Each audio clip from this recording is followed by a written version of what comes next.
أعوذ بالله من الشيطان الرجيم. Bismillah ar-Rahman ar-Rahim. I seek refuge from Shaitan the accursed, and in the name of Ar-Rahman the kind and Ar-Rahim the compassionate. I begin this video.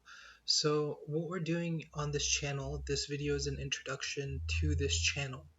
And so I just want to systematically lay out for you what type of content I'm going to be producing on this channel and give you a few examples. So the channel is called The Roots of the Quran, as you can clearly see.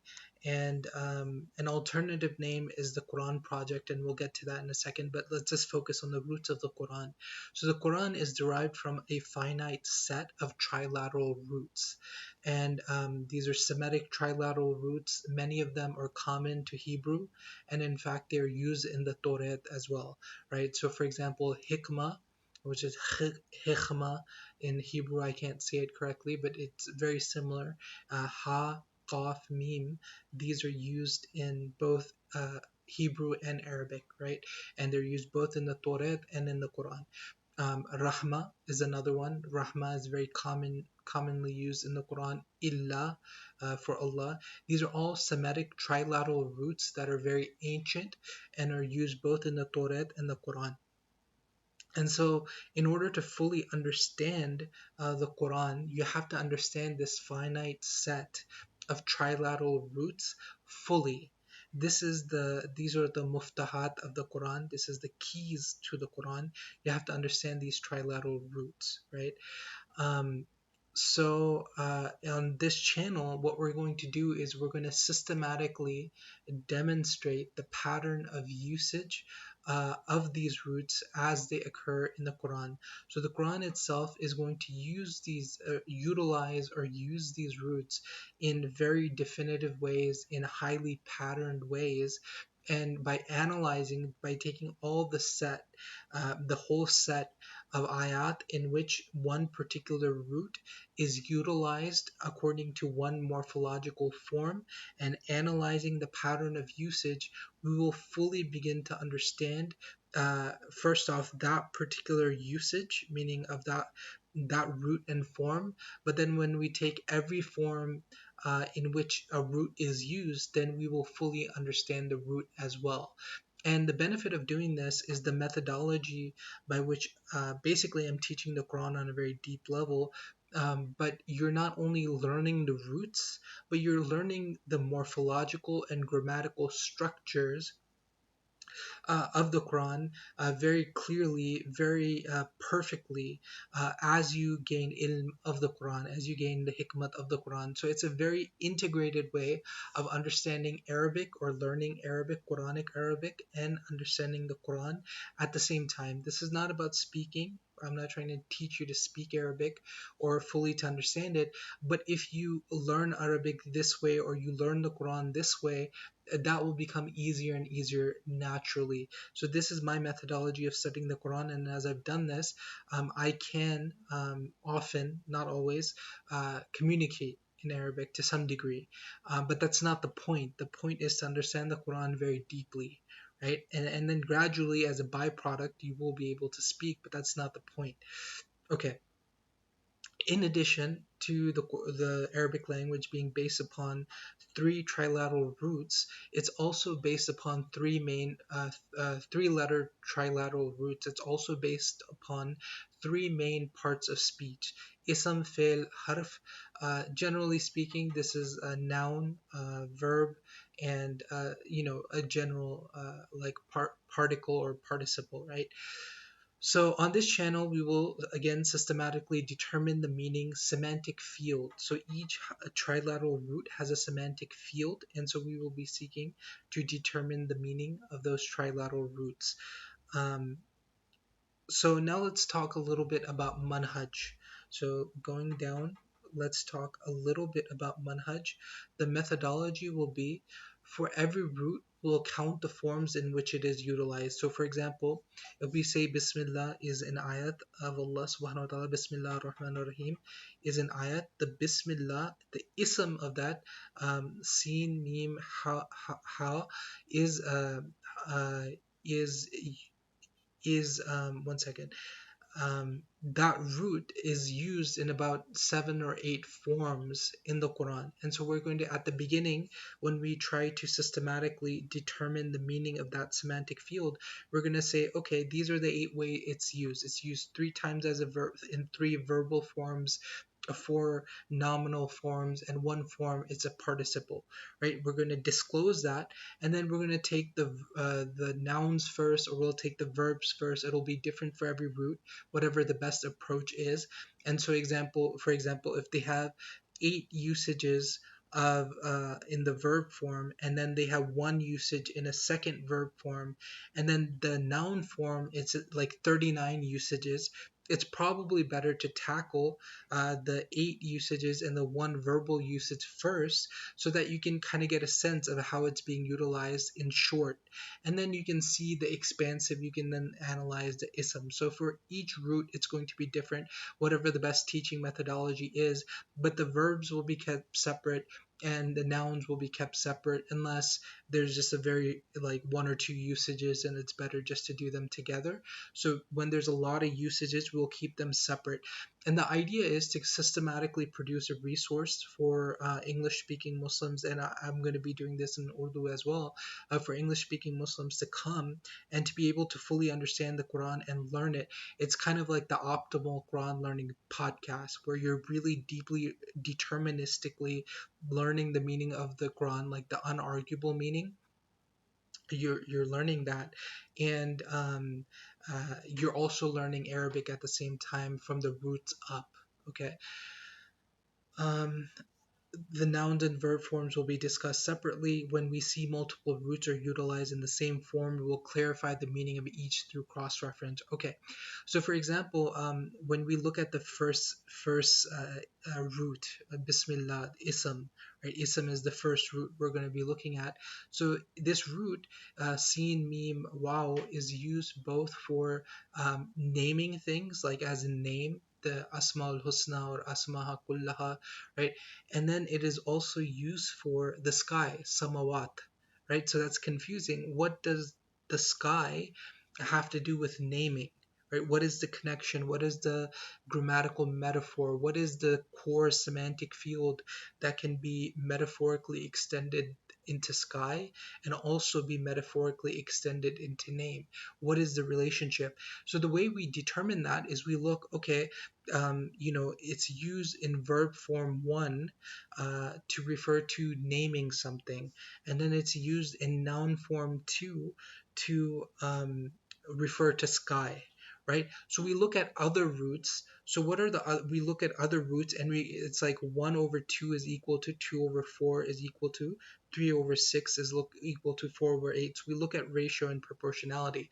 So what we do is we set up a system of metaphor where we look at um, first we look at, okay, verb form one, noun form two of this root of ism, and then we look at noun form one and verb form two of some other one like rahma, right? We compare and contrast them, and we don't do it just between 2 roots. We do it between at least 3 or 4, as many as we can get, and we look at the same set of forms, and we compare different roots. So that will give us a sense of the manner, the grammatical metaphor that is being used for the confusing form in a particular root. So this is an abstract idea, which is difficult to convey. I think I did a pretty good job there, but when we do it, it'll be easier to understand. So we can deterministically 2 + 2 = 4, 4 + 4 = 8, determine the meaning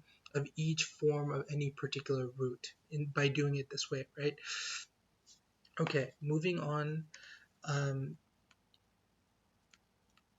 Okay, so the tabs to the relevant ayah that we're discussing in any video will be open on Quran.com, and so every time we discuss an ayah, where I'm going to click on, right, I'm going to click on the relevant verse, right, and so the relevant word that we're discussing in each ayah, I'm going to click on it, so you will hear the precise recitation. For example, we're not doing right now. I would click on Bismillah, but obviously on Quran.com it's not shown as an ayah. But let's say we're discussing qaf ta ba, right? Kitab, right? الكتاب الكتاب الكتاب. So I'll do that a couple times, and it'll enhance your learning. And because we'll be looking at one form at a time, uh, so if there's 8 usages of that one form, um, not only is it going to be the same root, it's also going to be almost precisely the exact same pattern. And so you'll be seeing the pattern and you'll be hearing the pronouncement. And so there's a way in which you'll be learning the word, like learning the usage of the word as we go along. Okay, next point. Each utilization of a root in different form helps us understand the semantic field of the word of the root. Sorry. So say there's 8 different forms in which a particular root is utilized. So looking at each one, it gives us one aspect of the whole picture. So there's a semantic field to the root, and it's being extended into this usage, extended into that usage to mean something else. So the more we look at, the more we examine the different usages, it gives us a semantic field of the core root, right? And so things like the ism and the sky, right? The name and the sky coming from the same root is slightly confusing, but it gives us an opportunity to understand the root better. Because when we solve that confusion, like why is this the same word? It doesn't make sense. When we address that, we identify the metaphorical extensions, and we understand the core semantic field. This will really give us a strong understanding of that root, right? We'll really understand the idea, the core idea really well. And this type of insight is exactly what is needed in order to fully understand the Quran. Okay. Okay, just a couple more points. Each utilization of a root in a different form helps us understand the semantic field of the root by appreciating a different usage and aspect. If necessary, after determining the meaning of each utilization, there will be a review video to discuss the overall semantic field and meaning of the root. So there's a way in which, I've done this for over 5 or 6 years, but you're always learning more as you go through the Quran. So once we go through a particular root systematically in that way, at the end, I will also have a better understanding. I mean, I will have some understanding at the beginning, but I will have an even better understanding at the end of the overall semantic field and the manner in which an extension is being made for a particular utilization, right? I will also understand that better. So if it's necessary, it seems appropriate, I will make a short review video discussing the kind of like the overall semantic field and kind of summarizing the grammatical extensions, right? Okay. If it is unclear how a root could be utilized to mean its technical meaning, such as why ism, name, and asma sky can both come from. Okay, so we've already discussed this. It's again, we're going to set up metaphors where a couple different roots, but the same forms of utilization of those roots will be set up for comparison. And in that kind of graph, we can eliminate and figure out why a particular root in a particular form is used in a particular technical meaning, how that grammatical metaphor can be extended, right? Also, I'm using some language from modern linguistics like grammatical metaphor, grammatical register, these sorts of things. I will sometimes make videos explaining those type of vocabulary, but if you just listen to it over time, you'll pick up what they mean. They're fairly simple. Um, Okay, point G. If any of this is confusing, don't worry, it will become clear as we go along. Please like, subscribe, and comment any questions or feedback below. So this is going to be a long-term systematic process. I'm devoted to it full time. This is what I'm doing, learning and teaching Quran. That's the reality of imamat in the ummah, is to do that. And so I'm doing that. It takes a lot of time and energy. I'm a human being, and so if you support the channel, you like it, you subscribe to it, you comment below, you engage, you give me feedback on how to improve, and you maybe support through Patreon or however you can, infaq for learning and teaching Quran, and Ikamuddin, and then homes or hadiah from me, right? So that is how we're going to do this channel as a group effort. Okay, lastly, from time to time, I will remake this introduction video because there's a lot more methodology and manhaj that can be discussed. I wanted to keep it fairly simple at this one, but there will be introduction 2.0, introduction 3.0, and then I'll make particular videos on methodology, like particular just separate videos as we go along because it's a long-term project and it's going to evolve and develop over time, especially if you engage. So this is a short introduction to this YouTube channel, and I hope you like and you subscribe and you comment below, and I'll talk to you soon, inshallah. Assalamu alaikum rahmatullahi wa barakatuh.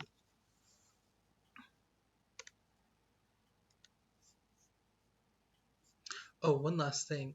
This Quran corpus, you can go to QuranCorpus.com. And so this is how I'm doing it, and this is how you can do it on your own too. So see, it says Bismillah, this is Surat Al-Fatiha. So we click on Bismi, and it will take us to every single usage of this root in the Quran. So Sin, Mim, Wow. It occurs 381 times, 8 times in form 2, 39 times in noun, 300 times as a different noun, twice as a different noun, once as a uh, verbal noun, 20, it gives us this data, and we come down here, and so all the forms that are named here are going to then contain their actual instances of usage in that form below it. So verb form 2, noun, etc.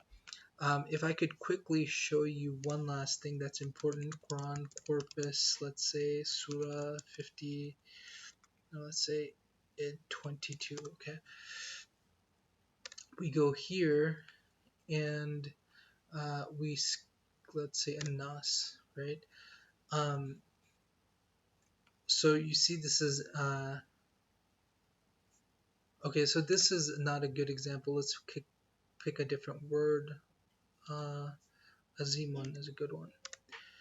Now, if you look at this, you see that it says this is used 128 times, twice as the form to verb. So if you look at this one, ism, there is also form to verb, verb form to verb form to. So you azim, you azim it says here, and samaituha, right? So you can compare these, but you see this is only 2 usages here, and here it's like 8 usages, which is still pretty good. You could still make the comparison, but because they're different roots and the same verb, they can help clarify each other's meaning.